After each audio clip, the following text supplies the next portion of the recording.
আসসালামু আলাইকুম ওরহমতুল্লাহ। প্রিয় শিক্ষার্থী, অভিভাবক এবং শুভানুধ্যায়ীরা, আজকের এই গুরুত্বপূর্ণ ভিডিওটি শুরু করার আগে আপনাদেরকে একটি প্রশ্ন করতে চাই। আপনারা কি এখনও অপেক্ষায় আছেন প্রাথমিক বৃত্তি পরীক্ষার সেই কাঙ্ক্ষিত ফলাফলের জন্য? প্রতিদিন কি বারবার খোঁজ নিচ্ছেন আজ কি ফল প্রকাশ হবে?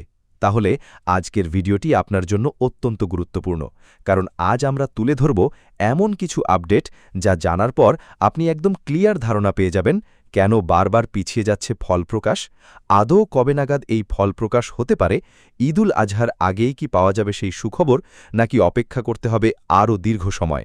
শুধু তাই নয়, আজকের ভিডিওতে আমরা জানাব বৃত্তির সংখ্যা, কারা কত টাকা পাবে, নতুন যে নীতিমালা নিয়ে বিতর্ক তৈরি হয়েছে সেটার আসল সত্য, এমনকি আইনি নোটিশের কারণে ফল প্রকাশে কোনো নতুন জটিলতা তৈরি হয়েছে কিনা, সব কিছু একদম সহজভাবে নির্ভরযোগ্য তথ্যসহ তুলে ধরা হবে। তাই ভিডিওটি স্কিপ না করে শুরু থেকে শেষ পর্যন্ত দেখুন, কারণ মাঝখানে মিস করলে আপনি গুরুত্বপূর্ণ আপডেট মিস করে ফেলতে পারেন। প্রাথমিক বৃত্তির রেশ যেন কাটছেই না। কয়েক দফা পিছিয়ে গত মাসের মাঝামাঝি সময়ে এই পরীক্ষা অনুষ্ঠিত হলেও এবার ফল প্রকাশের প্রত্যাশা যাচ্ছে না। এর আগে মে মাসের দ্বিতীয় সপ্তাহে এই ফল প্রকাশের উদ্যোগের কথা জানানো হলেও ঈদুল আজহার আগেও এই ফল প্রকাশ হবে কিনা তা নিয়ে সন্দেহ তৈরি হয়েছে। প্রাথমিক অধিদপ্তরের প্রশাসন বিভাগের উপপরিচালক সংস্থাপন এএসএম সিরাজউদ্দোহা গণমাধ্যমকে বলেন, ফল প্রকাশের একটি লক্ষ্য ঠিক করা হয়েছিল, তবে খাতা মূল্যায়ন সহ অনেক কাজ এখনও বাকি। সেজন্য মে মাসের দ্বিতীয় সপ্তাহে ফল প্রকাশ সম্ভব হবে না। কবে ফল হবে সেটা বলাও মুশকিল। ঈদুল আজহার আগে ফল প্রকাশ সম্ভব কিনা এমন প্রশ্নের জবাবে তিনি বলেন, হয়তো ঈদের ছুটির আগে হতে পারে।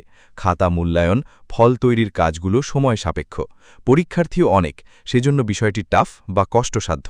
তারপরেও অধিদপ্তরের কর্তৃপক্ষ চেষ্টা করছে, হয়তো ঈদের ছুটির আগে এই ফল প্রকাশ করা হতে পারে।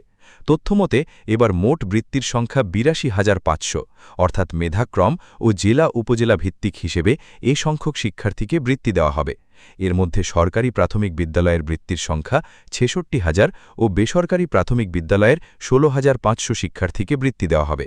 শিক্ষার্থীদের দুই ধরনের বৃত্তি দেওয়া হবে। ট্যালেন্ট পুলে বৃত্তি পাবে ৩৩,০০০ শিক্ষার্থী, আর সাধারণ বৃত্তি পাবে ৪৯,৫০০ জন। বর্তমান বৃত্তির হার অনুযায়ী ট্যালেন্ট পুলে বৃত্তিপ্রাপ্তরা মাসে ৩০০ টাকা এবং বার্ষিক এককালীন ২২৫ টাকা পাবে। অন্যদিকে সাধারণ বৃত্তিপ্রাপ্তরা মাসিক ২২৫ টাকা এবং বার্ষিক এককালীন ২২৫ টাকা পাবে। বৃত্তিপ্রাপ্ত শিক্ষার্থীরা পঞ্চম শ্রেণী থেকে উত্তীর্ণ হওয়ার পর পরবর্তী ২ বছর এই আর্থিক সুবিধা পাবে। এদিকে এখনই লাইক, কমেন্ট, শেয়ার করে দিন এবং আমাদের সাথে যুক্ত থাকুন। ধন্যবাদ সবাইকে। ভালো থাকবেন, সুস্থ